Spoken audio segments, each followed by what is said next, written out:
오늘 본문 33절의 해골이라 하는 곳은 주님께서 걸어가신 길 여정의 마지막 장소입니다. 예수님께서는 베들레헴에서 탄생하셔서 베들레헴에서 시작된 예수님의 길 여정이 오늘 해골이라 하는 장소, 다른 말로 골고다라고 하는 이 사형장에서 끝이 났습니다. 예수님의 모든 길 여정은 바로 이 해골이라 하는 이 장소로 향해 왔습니다. 그렇다면 거룩하신 예수님께서는 왜 하필 사형장을 그 최종 목적지로 설정하시고 길 여정을 걸어오셨을까요? 그것은 바로 죽음은 인간에게 가장 치명적인 문제인데 주님은 바로 인간에게 있어서 가장 치명적이면서 해결할 수 없는 가장 큰 문제인 죽음의 문제를 해결하시기 위해 이 땅에 오셨기 때문입니다. 그런데 본문은 해골이라고 하는 단어로 시작해서 마지막 43절에 낙원이라고 하는 단어로 끝이 납니다. 해골의 장소에서 낙원이라고 하는 공간을 한 행악자가 약속받고 말씀이 마무리가 되는데요, 낙원이라고 하는 이 공간은 유대인들에게 있어서 하나님의 온전한 임재가 있는 가장 높은 하늘 영역을 가리키는 곳이었습니다. 이곳은 고린도후서 12장에 사도 바울이 올라갔던 셋째 하늘을 낙원이라고 하기도 했고, 부활 때까지 의인들이 죽은 후에 누리는 지복의 공간으로 이해되어 왔습니다. 그런데 신약 성경에 단 3번 나오는 이 낙원이라고 하는 단어가 헬라어로는 파라데이소스입니다. 구약 성경에는 약 28번이 나오는데 그 중에 19번이 이 낙원은 에덴 동산을 가리키는 용어였습니다. 그렇다면 해골이라고 하는 이 단어와 낙원이라고 하는 이 단어, 낙원은 에덴 동산을 만약 가리키는 단어라고 한다면 이것은 창세기의 시작과 끝과 매우 관련된 장소라고 할 수가 있습니다. 창세기는 2장 3장에서 낙원 이야기, 에덴 동산 이야기가 펼쳐집니다. 하나님께서는 인간을 낙원에 두시고 그곳에서 하나님의 영원히 솟아나는 생명과 축복과 하나님의 거룩하심 속에 거할 수 있도록 축복해 주셨는데, 이 영생의 축복이 창세기 마지막 장인 50장에 가면 상실되어 있습니다. 창세기의 마지막 장, 마지막 절이라고 할 수 있는 창세기 50장 25절에서 26절을 한번 제가 읽어드리겠습니다. 요셉이 또 이스라엘 자손에게 맹세시켜 이르기를 하나님이 반드시 당신들을 돌보시리니 당신들은 여기서 내 해골을 메고 올라가겠다 하라 하였더라. 요셉이 110세의 죽음에 그들이 그의 몸에 향재료를 넣고 애굽에서 입관하였더라. 낙원에서 하나님께서 주시는 영원한 생명을 누리도록 창조된 인간이 창세기 마지막 장에 이르러 죽음을 겪고 있고 해골을 언급하고 창세기가 종결되고 있습니다. 이것은 축복을 잃어버린 인간의 심각한 문제 상황을 창세기가 그 줄거리상에서 제시하고 창세기가 종결되는 것이라고 할 수 있겠습니다.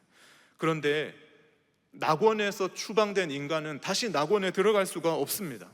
하나님께서 에덴 동산 동편 입구에 두루 도는 화염검과 그룹 천사들을 두어서 생명나무 입구에 그 누구도 침범하지 못하게 장애물을 설치해 놓으셨습니다. 그런데 어떻게 하면 그 에덴 동산의 낙원의 임재 가운데 다시 인간이 들어갈 수 있는가? 그 태초에 지음받았던 하나님의 피조물로서 하나님과 누렸던 그 지복의 상태에 다시 어떻게 하면 들어갈 수 있는가 하는 점이 바로 창세기 3장 이후의 모든 성경의 구원 역사의 줄거리라고 할 수가 있습니다. 그런데 오늘 본문은 창세기는 낙원에서 시작해서 해골을 언급하면서 끝났는데 오늘 본문은 해골이라고 하는 장소에서 시작되었으나 마지막에 예수님께서 낙원을 허락하시면서 본문이 끝납니다. 이것이 무슨 의미가 있을까요? 바로 예수님께서는 지금 왜 골고다라고 하는 장소에 오셨는가, 그리고 예수님께서는 지금 십자가에서 무슨 일을 하시는가 우리가 질문했을 때 예수님께서는 바로 낙원을 잃어버리고 해골이 될 수밖에 없는 저주를 받은 인간의 그 운명을 역전시켜서 이제 해골이라고 하는 공간에서 다시 인간을 하나님의 축복과 생명이 넘치는 낙원으로 갈 수 있는 길을 여시기 위해 지금 십자가에 못 박혀 계신다고 하는 것을 오늘 이 짧은 말씀이 우리에게 교훈해 주신다고 할 수 있겠습니다. 그런데 문제는 예수님께서 이렇게 위대한 하나님의 구원 역사를 지금 진행하고 계심에도 불구하고 본문에 등장하는 수많은 등장인물들이 예수님께서 어떤 분이신지, 그리고 예수님께서 십자가에서 무슨 일을 하고 계시는지 전혀 알지 못하고 있습니다. 오직 단 한 명의 행악자만 예수님께 간청하여 낙원을 약속받습니다.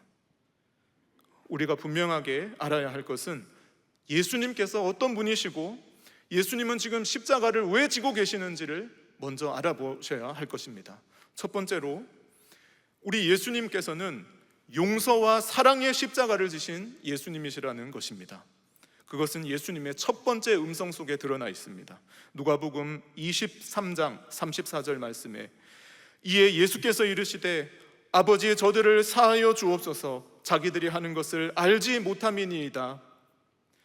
끔찍한 십자가형의 고난 속에서 예수님께서 하셨던 첫 일성이 저들을 사하여 달라는 것입니다. 그런데 저들을 사하여 달라고 하는 말씀도 중요하지만 자기들이 하는 것을 알지 못함이니이다 라고 하신 예수님의 말씀도 굉장히 중요하다고 할 수 있겠습니다. 지금 예수님을 죽이는 군인들과 관리들과 백성들과 이 많은 무리들은 예수님을 죽이겠다고 하는 데에 있어서는 분명한 고의가 있습니다. 그러나 지금 십자가에 못 박혀 계시는 그 예수님께서 하나님께서 보내신 참된 메시아라고 하는 사실은 이들이 모르고 있습니다. 그러면 이 사람들이 지금 예수님을 살해하는 살인 범죄를 저지른 상황 속에서 이 사람들은 알고서 죄를 지은 사람들일까요? 아니면 알지 못한 채 죄를 지은 사람들일까요? 굉장히 애매한 상황입니다. 민수기 15장에 따를 때 알지 못하고 죄 지은 사람은 하나님 앞에 제사를 드릴 수 있고 회개하여 다시 용서받을 수가 있습니다. 그러나 고의로 죄 지은 자는 영원히 이스라엘 진영에서 끊어질 것이라고 하나님이 말씀하셨습니다. 민수기 15장 24절 말씀을 읽어드리겠습니다. 회중이 부지 중에 범죄하였거든 온 회중은 수송아지 한 마리를 여호와께 향기로운 화제로 드리고 규례대로 소제와 전제를 드리고 순염소 한 마리를 속죄제로 드릴 것이라. 그런데 고의 범죄자에 대하여 민수기가 하시는 말씀은 매우 엄격합니다. 민수기 15장 30절에 본토인이든지 타국인이든지 고의로 무엇을 범하면 누구나 여호와를 비방하는 자니 그의 백성 중에 끊어질 것이라. 고의로 범죄를 저지른 자는 속죄의 절차가 없습니다. 그러므로 지금 예수님을 죽이는 이 자들이 만약 예수님을 고의로 알고서 죽이는 자들이라고 예수님이 선언하시면 이 사람들은 도무지 용서받을 길이 없어질 것입니다. 그러나 예수님께서는 아버지 저들을 사하여 주옵소서 자기들이 하는 것을 알지 못함이니이다 선언하시면서 예수님께서는 그 예수님을 죽이는 그 죄인들을 향하여 민수기 15장에 따를 때 그들을 과실범죄자로 만들어주고 계십니다. 예수님께서는 지금 일종의 율법의 해석을 하고 계시는데 이것이 왜 중요한가 하면 만약 예수님께서 하나님께 이렇게 기도했다면 어떻게 됐을까요? 하나님 지금 저들이 알고서 저렇게 죄 짓고 있습니다 라고 말하는 순간 예수님 죽인 자들은 용서받을 길이 없어집니다. 그러나 예수님께서 저 사람들이 알고서 죄 지은 것인지 모르고서 죄 지은 것인지 지금 애매한 상황 속에서 하나님 앞에 하나님 저들은 알지 못하고 죄 지은 자로 주님께서 보아주시라고 예수님이 해석하시는 것입니다. 예수님은 하나님 아버지와 동등된 권위와 권세를 가지신 분이시기 때문에 예수님의 율법의 해석은 최종적이며 최고의 권위를 가지고 계십니다. 그러므로 예수님께서 그들이 알지 못하고 죄 지은 자라고 말씀하신 순간 그들은 알지 못하고 죄 지은 자가 됩니다. 그런데 지금 예수님 죽이고 있는 사람들은 유대인과 이방인이 합세하여 예수님을 죽이고 있습니다. 그러므로 예수님을 죽이고 있는 이 무리들은 유대인과 이방인의 총합, 즉 범죄한 인류의 자화상이라고 할 수가 있습니다. 그런데 예수님이 그들을 알지 못하고 죄 지은 자로 규정해 주시면서 민수기 15장 율법에 따를 때 그들이 용서받을 수 있는 길이 열렸다고 하는 것은 또한 예수님 죽인 자요 예수님을 알지 못하여 하나님 앞에 반역한 유대인들과 이방인인 우리도 어떤 죄를 지어도 예수님께서 우리를 알지 못하고 죄 지은 자로 보아주실 것입니다. 바로 이것이 예수님께서 십자가에서 말씀하셨던 첫 번째 음성 속에 나타난 매우 중요한 메시지인데 그것은 예수님께서는 마지막 호흡이 끊어지는 그 순간에서 십자가 고난의 그 한복판에서 하나님 앞에 올려드렸던 첫 번째 말씀이 율법의 해석을 통해서라도 그 죄인들을 구원할 길을 만들어내시고 지금 있으시다는 것입니다. 그러므로 지금 십자가에서는 예수 그리스도의 사랑이 불타고 있다고 볼 수가 있겠습니다. 저는 오늘 우리 성도님들께 제안을 드리고 싶습니다. 우리는 십자가라고 하는 기독교적 상징을 바라볼 때 십자가는 고난의 아주 중요한 상징으로 우리가 그동안 인식해 왔습니다. 그러나 십자가가 물론 고난의 상징이긴 하지만 예수 그리스도의 십자가는 고난보다도 더 강렬하게 불타고 고난보다도 더 강렬하게 빛을 발산하는 것은 바로 예수님의 사랑입니다. 그러므로 우리 성도님들께서 앞으로 모든 기독교적 상징과 신앙생활 가운데 십자가를 언급하실 때 그 십자가는 단순히 고통의 십자가가 아니라 사랑의 십자가라고 하는 것을 생각해 주시기를 바랍니다. 이것은 우리 역시도 십자가를 질 때 우리가 힘들고 고난당하는 십자가만을 지는 것이 아니라 우리는 사랑하기 때문에 십자가를 지는 것입니다. 예수님을 사랑하고 하나님 아버지를 사랑하고 성령님을 사랑하고 교회를 사랑하고 이웃을 사랑하고 내 형제를 사랑하기 때문에 우리가 십자가를 지는 것입니다. 사랑이 없으면 예수님의 십자가가 아니듯이 예수님의 제자들 역시도 사랑이 없으면 어떤 고상한 고난을 받는다 할지라도 십자가가 아닌 것입니다. 그래서 오늘 저녁 우리 예수님께서 하셨던 이 첫 번째 일성을 통하여 우리 주님이 지셨던 십자가가 얼마나 큰 사랑의 십자가인지를 우리 성도님들께서 다시 한번 마음속에 깊이 되새기시는 시간 되시기를 간절히 부탁드립니다. 그런데 문제는 이 예수님을 지금 대부분의 사람들이 알아보지를 못하고 있습니다. 두 번째 문제 상황을 한번 살펴보자면 바로 무리들이 그 예수님 주변에 서 있는 무리들은 그 사랑의 십자가를 지고 계신 예수님을 죽이고 있습니다. 예수님을 죽이는 무리들이 문제가 있습니다. 지금 본문 35절, 36절, 39절에 보면 백성들은 십자가를 구경하고 있고 관리들은 비웃고 있고 군인들은 희롱하고 있고 행악자 중 한 명은 비방하고 있습니다. 예수님의 십자가를 구경하고 비웃고 희롱하고 비방하는 이들이 누구일까요? 오늘날로 치면 예수님 믿지 않는 불신자들일까요? 그렇지가 않습니다. 왜냐하면 오늘 이 군인들과 관리들과 행악자들 그리고 백성들의 대사를 살펴보면 이들은 예수님이 누구인지 어디선가 들었습니다. 그리고 유대인의 왕이라든지 그리스도라고 하는 이 아주 중요한 구약 성경의 직분을 그들이 말하고 있습니다. 이것이 무엇을 의미할까요? 이들은 구약시대 하나님의 예언을 들었던 사람들이고 하나님의 약속을 어디선가 배웠고 섬겨왔던 사람들입니다. 한마디로 오늘날 우리 현실을 생각해 보자면 예수님의 이름을 알고 기독교적인 많은 메시지들에 노출되어서 하나님에 대하여 상당한 지식이 있는 사람들이라고 할 수가 있겠습니다. 그런데 이들이 왜 그리스도를 비웃고 비방하고 희롱할까요? 이들은 예수님을 향하여 하는 말들 속에 이런 말들을 합니다. 35절에 너 자신도 구원해 보아라. 그리고 37절에 너를 구원하라. 39절에 너와 우리를 구원하라. 예수님에게 요청을 합니다. 그런데 이 요청은 무엇입니까? 바로 당신이 내 자신을 스스로 구원해 보라는 것입니다. 당신의 모든 영욕과 영예와 유익과 영광을 스스로 취해보고 당신의 모든 고난에서 고난에서 벗어나 보라는 것입니다. 그런데 예수님은 자신을 구원하고 자신의 유익을 추구하려 오신 그리스도가 아니라 남을 구원하러 오신 그리스도입니다. 그러므로 지금 예수님을 죽이고 있는 이 사람들의 대사 속에서 우리가 알 수 있는 점은 이들은 지금 성경이 말씀하시고 하나님이 보내신 그리스도와 다른 그리스도를 원하고 있습니다. 이들이 원하고 있는 그리스도는 자기를 구원하는 그리스도, 즉 자기의 유익을 구하며 또한 그 그리스도를 믿는 자들에게 유익을 주는 그리스도입니다. 한마디로 이 사람들은 이제 십자가상에서 자신들이 그동안 생각해왔던 그리스도와 진짜 그리스도가 불일치하다는 것을 알았습니다. 그런데 어떻게 하나요? 그러면 자신들이 그동안 우상처럼 만들어왔던 그리스도를 버려야 하는데 진짜 그리스도를 살해합니다. 오늘날에도 이러한 오류가 기독교 세계 안에 굉장히 많이 있습니다. 동성애를 옹호하는 자들은 동성애를 옹호하는 그리스도를 끊임없이 만들어냅니다. 그리고 돈과 명예와 욕망을 주님보다 더 사랑하는 사람은 자신에게 돈과 명예와 욕망을 주는 그리스도를 선전합니다. 이데올로기를 복음보다 더 사랑하는 수많은 그리스도인들이 있습니다. 그들은 마르크스주의자 그리스도, 혁명가 그리스도, 그리고 자본주의를 옹호하는 그리스도, 청빈한 그리스도를 끊임없이 생산해내는데 이것이 성경과 부합되지 않는 것은 다 우상입니다. 문제는 예수님 주변에 있는 이 무리들만이 문제가 아니라 더욱 큰 문제가 있습니다. 그것은 바로 예수 그리스도의 십자가형의 현장에 예수님의 12제자가 지금 한 명도 보이지 않는다는 사실입니다. 세 번째 가장 큰 문제는 보이지 않는 예수님의 제자들입니다. 예수님은 누가복음 9장에서 제자들에게 이런 말씀을 하십니다. 너희는 나를 누구라 하느냐?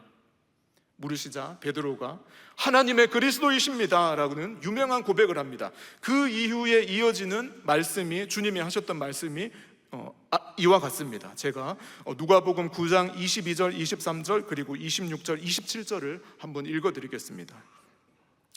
이르시되 인자가 많은 고난을 받고 장로들과 대제사장들과 서기관들에게 버림받아 죽임을 당하고 제3일에 살아나야 하리라 하시고, 또 무리에게 이르시되 아무든지 나를 따라오려거든 자기를 부인하고 날마다 제 십자가를 지고 나를 따를 것이니라 말씀하십니다.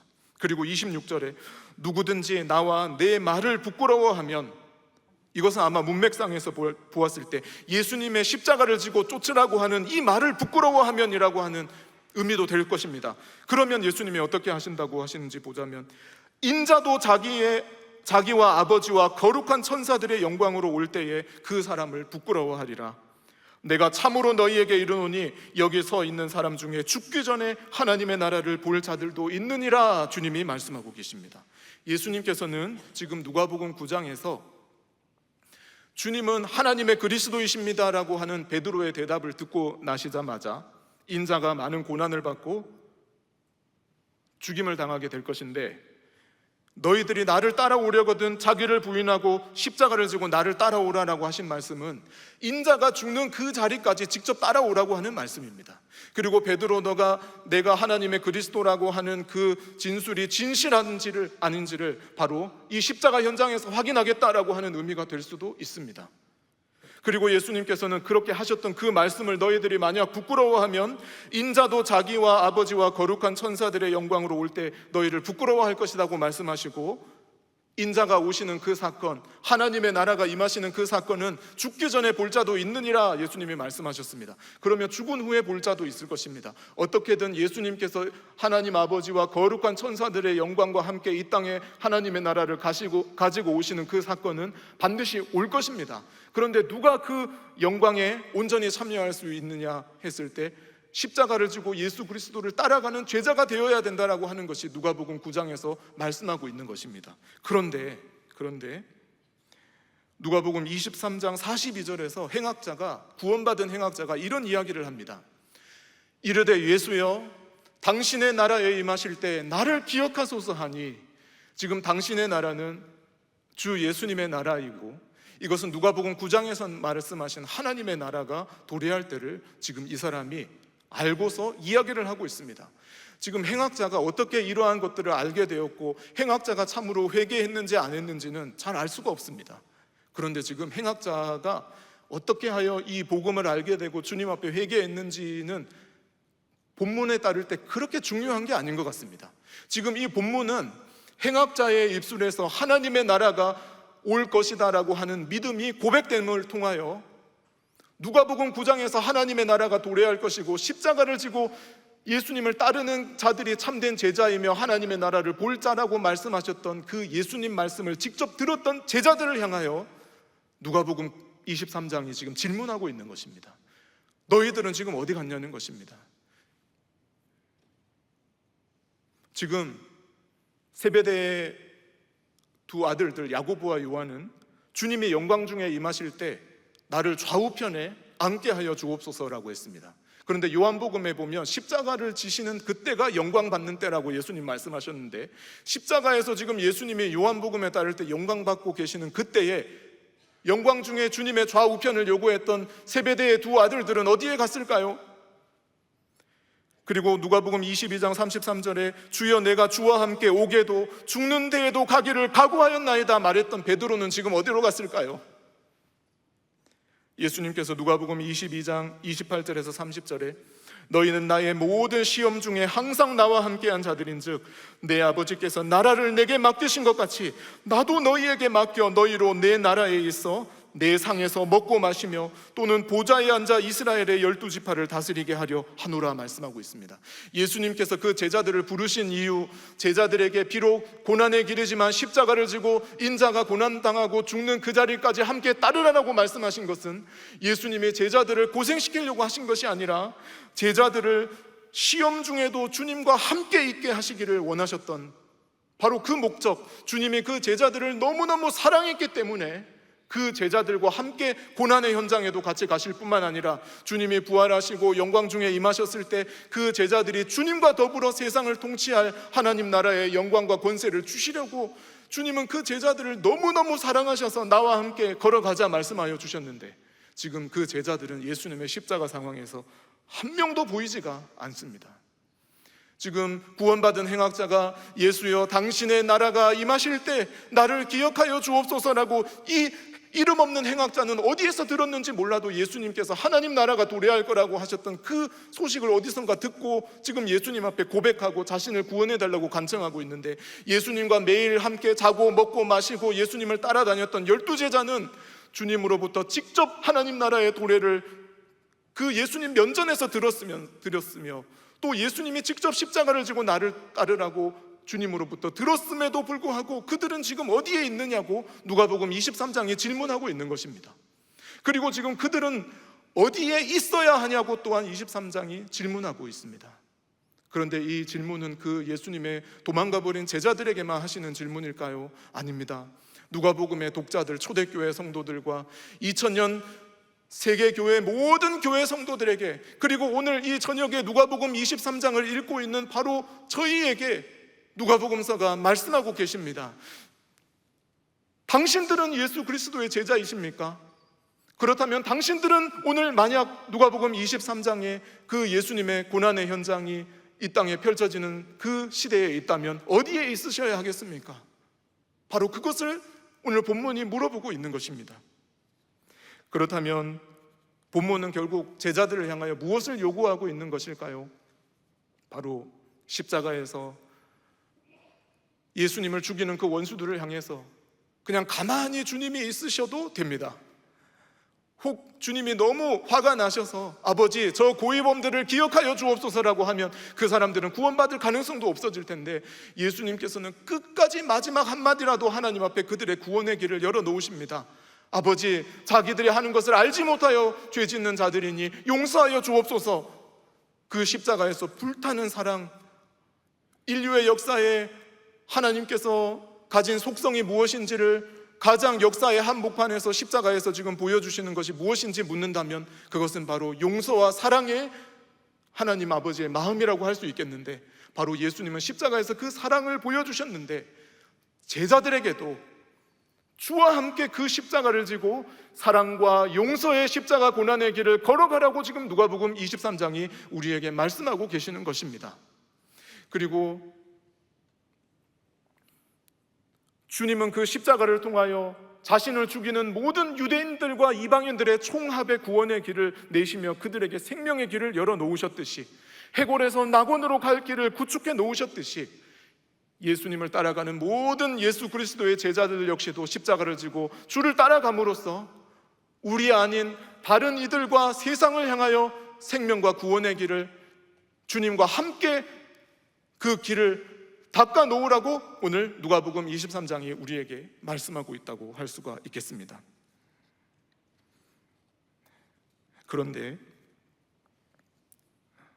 예수님의 제자들도 처음에는 십자가를 지고 고난당하는 예수님의 현장에 잘 따라갈 것 같았습니다.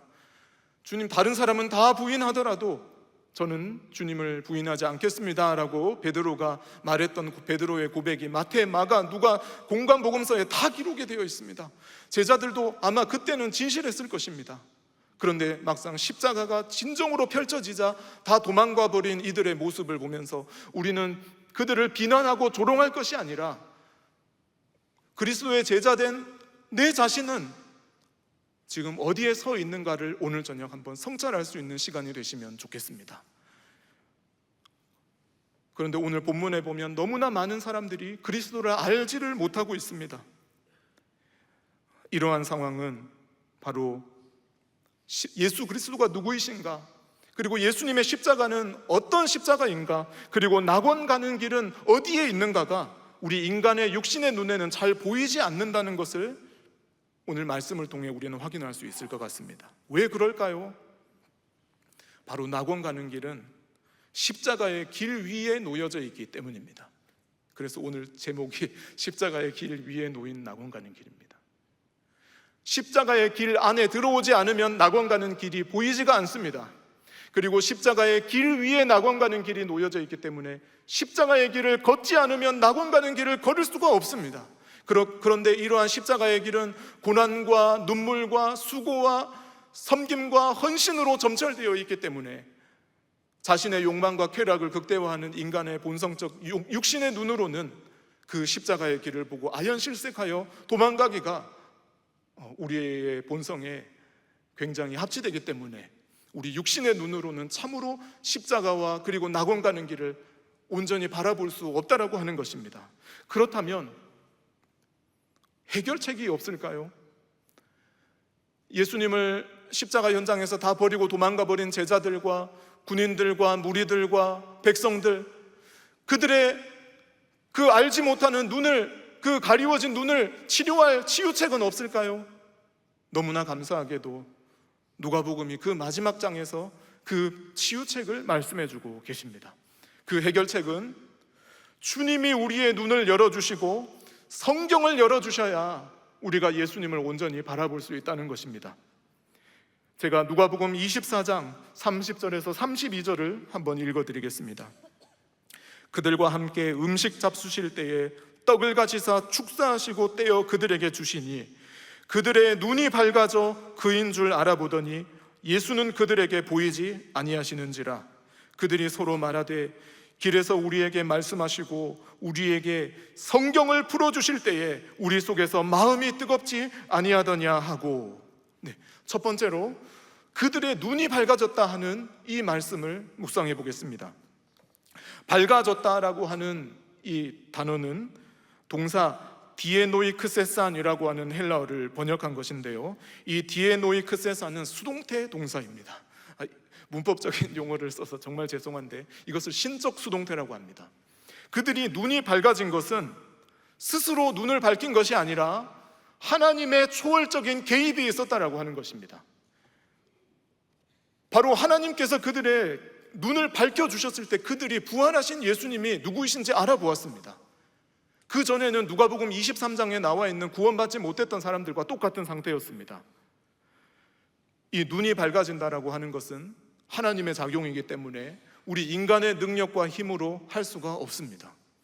이 눈이 밝아지는 이 위대한 사건은 특별히 열왕기하 6장에 나와 있는 내용을 생각하게 하는데요, 아람 왕이 엘리사를 잡기 위해서 도단성으로 수많은 병거와 군대를 보냈습니다.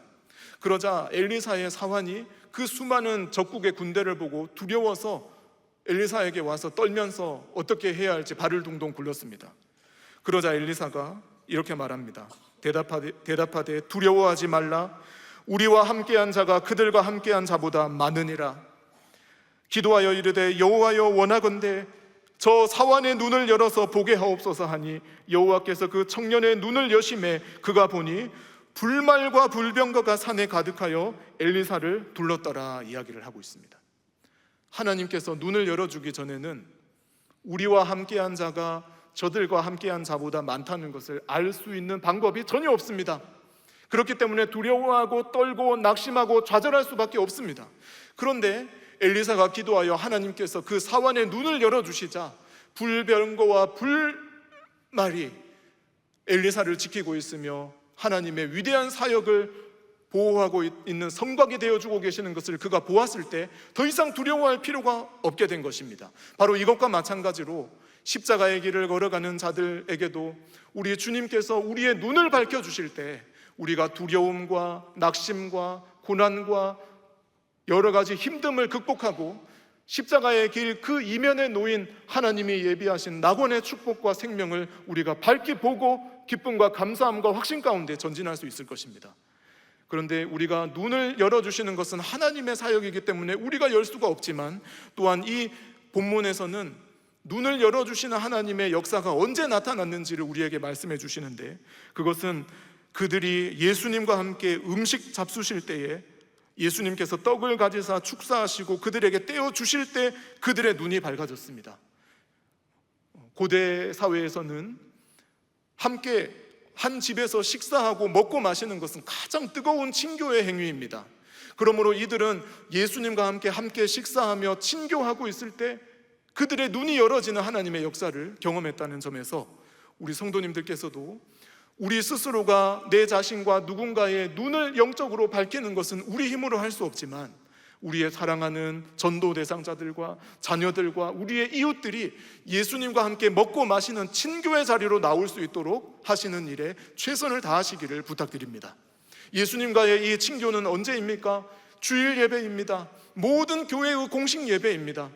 그리고 우리가 기도하는 자리요, 찬양하는 자리요, 다락방에서 모여서 말씀과 기도와 사랑과 섬김의 교제를 나누는 그 자리, 바로 예수님과의 친교의 자리입니다. 그래서 참으로 때를 얻든지 못 얻든지 사람을 강건하여 데려다가 주님과 함께 친교할 수 있도록 우리 주님 앞으로 인도하시는 은혜가 있으시기를 간절히 부탁드립니다. 눈이 열려서 주님을 온전히 따라갔던 사람, 존경하는 믿음의 선진들 가운데 주기철 목사님이 계십니다. 주기철 목사님은 일제의 심사참배에 온몸으로 맞서다 해방 1년을 앞두고 순교하셨습니다. 주기철 목사님께서 평양 형무소에서 마지막 연회를 하면서 아내 오정모 사모님에게 남긴 마지막 말씀이 여보 따뜻한 숭늉 한 사발이 먹고 싶소라고 하는 말씀이었다고 합니다. 그런데 사모님의 믿음이 더 놀랍습니다. 자녀들은 모두 도망가고 가정 형편도 극도로 궁핍했지만 사모님께서는 약한 말씀 대신에 감옥에 있는 주기철 목사님을 면회한 자리에서 이렇게 말씀하셨다고 합니다.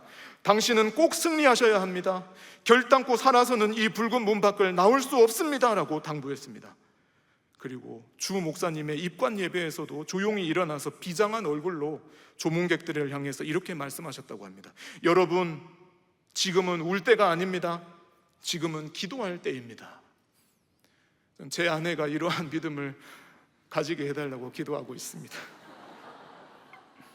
이런 놀라운 신앙 승리의 비결이 무엇일까요? 저는 그것이 주기철 목사님께서 작사하신 찬송가 서쪽 하늘 붉은 노을 4절 가사에서 어렴풋이 확인할 수 있다고 생각합니다. 서쪽 하늘 붉은 노을 4절 가사를 한번 읽어드리겠습니다. 아픈 다리 싸매주고 저는 다리 고쳐주사 보지 못한 눈을 열어 영생길을 보여주니 7.8기 할지라도 제 십자가 바로 지고 골고다의 높은 곡에 나도 가게 하옵소서. 누가복음 23장에 엠마오로 가는 그 두 제자의 눈을 열어주셨던 예수님의 역사가 2000년의 시간과 극동아시아와 근동아시아의 그 엄청난 공간을 초월하여 오늘날에도 역사하고 계신다고 하는 것을 주기철 목사님의 이 고백과 생애를 통해서 우리는 발견할 수가 있을 것입니다. 주기철 목사님만 그 눈이 열려지셨다라고 하는 것을 우리가 듣게 되면 우리에게는 유익이 없습니다. 오늘 저녁 저와 여러분 모두 주기철 목사님이 보았던 것처럼 영생의 길을 볼 수 있는 은혜를 하나님께서 더욱 밝히 허락하시기를 간절히 간구합니다. 두 번째 묵상을 하시고 마치겠습니다. 바로 성경을 풀어주실 때 우리는 주님을 올바로 바라볼 수가 있습니다. 여기서 풀어주실 때라고 하는 단어가 눈을 열어주실 때라고 하는 단어와 사실 동사가 똑같습니다. 이 동사는 디아노이고라고 하는데요, 이 동사는 해설하다라고 하는 의미가 또한 있습니다. 무엇인가를 열다, 보다, 그리고 해설하다라고 하는 의미가 있습니다. 그리고 예수님께서는 누가복음 23장에 모세와 선지자들의 글로 시작하여 모든 성경에 쓴 바 자기에 관한 것을 상세히 설명하셨는데, 지금 이 제자들은 예수님이 그렇게 상세히 설명해 주셨을 때를 가리켜 성경을 풀어주셨을 때라고 이야기를 합니다. 그런데 예수님이 모세와 선지자의 글로 시작하여 모든 성경에 쓴 바 자기에 관한 것을 상세히 설명하시니라 할 때 이 상세히 설명하시니라라고 하는 이 단어 역시도 해석하다, 번역하다, 설명하다라고 하는 의미가 있습니다. 자, 어떤 말씀일까요? 성경을 풀어주신다라고 하는 것은 성경을 자세하게 능력 있게 해석해 주신다라고 하는 의미입니다. 바로 성경을 하나님께서 해석해 주실 때, 그리고 그 해석된 성경 말씀을 성도가 이해할 때 예수 그리스도를 온전히 알 수 있다고 하는 것입니다. 사랑하는 우리 성도님들, 성도란 성경을 해석하고 이해하는 자가 성도입니다. 교회는 무엇인가요? 교회는 성경을 해석하고 이해하는 공동체가 교회입니다. 그러므로 성경 말씀의 제자가 되지 않고서는 참된 주님의 제자가 될 수 없습니다. 우리 장로교회를 창시하셨던 존 칼빈이 기독교 강요에서 했었던 언급을 한 번만 읽고 마치도록 하겠습니다. 기독교 강요 제6장에서 칼빈은 이런 가르침을 주고 있습니다. 참된 신앙이 우리에게 빛을 발하도록 하기 위해서는 반드시 하늘의 가르침에서 시작해야 한다는 것과, 또한 성경의 제자가 되지 않고서는 어느 누구도 올바르고 건전한 교리를 조금도 맛볼 수 없다는 것을 유념해야 할 것이다. 하나님을 순전하게 바라보기를 진심으로 바란다면 이 똑바른 길을 따라 전진해야 할 것이다. 곧 하나님의 말씀에게로 나아와야 한다라고 이야기를 해주고 있습니다. 이와 같이 주님께서 성경을 해석해 주실 때, 그리고 그 성경을 우리에게 이해시켜 주실 때, 그리고 우리의 눈을 열어 주실 때 우리는 십자가의 길 안에 있는 낙원 가는 길을 볼 수가 있습니다.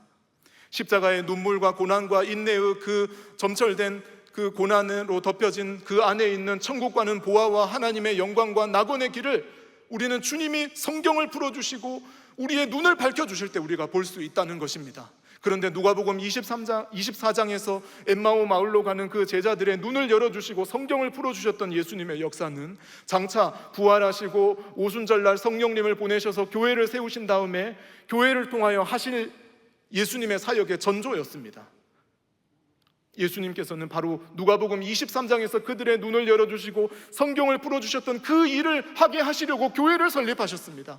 그리고 오늘날 우리를 불러주셨습니다. 그리고 보혜사 성령님께서는 오늘도 우리의 눈을 열어주시고 우리에게 성경을 풀어주시고 성경을 깨닫게 해주시려고 오늘 안아주심의 본당 이 자리에도 와 계십니다. 그러므로 누가복음 24장은 그 옛날 예수님을 만났던 2000년 전의 그 제자들의 이야기가 아니라 오늘날 하나님께서 우리로 하여금 경험케 하시고, 또한 경험한 이 은혜를 가지고 예수 그리스도를 알지 못하여 주님을 비방하고 희롱하고 구경만 하고 있는 군인들과 관리들과 백성들과 같은 자들에게 찾아가서 그들을 살아계신 주님 앞으로 인도할 사명을 주시려고 오늘 우리를 이 자리에 부르신 것입니다. 이러한 은혜가 우리 성도님들에게 충만하시기를 간절히 간구합니다. 사랑하는 성도님들께서 주님과 더욱 깊은 친교를 가지시고 말씀을 생명처럼 여기심으로 눈이 밝아져 더욱 주님을 온전히 바라보며 고난도 함께 받으실 뿐만 아니라 낙원의 영광도 확실히 약속받는 은혜가 함께 하시기를 간절히 간구합니다. 기도하시겠습니다. 하나님 우리 아버지, 누가복음서를 통하여 가장 처참한 죽음의 장소에 찾아가셔서 생명의 길을 보여주신 주님의 은혜를 조명하여 주시니 감사합니다. 십자가에서 베푸신 사랑과 구원의 은혜를 저희들이 깊이 누리게 하시며 또한 세상을 향해 그 사랑을 증거하는 예수 그리스도의 증인 되게 하여 주옵소서. 저희의 눈을 밝히 열어주시는 주님의 역사를 경험케 하시고 하나님 말씀을 통해 더욱 뜨거운 부흥의 역사를 경험케 하여 주옵소서. 예수님 이름으로 기도드립니다. 아멘.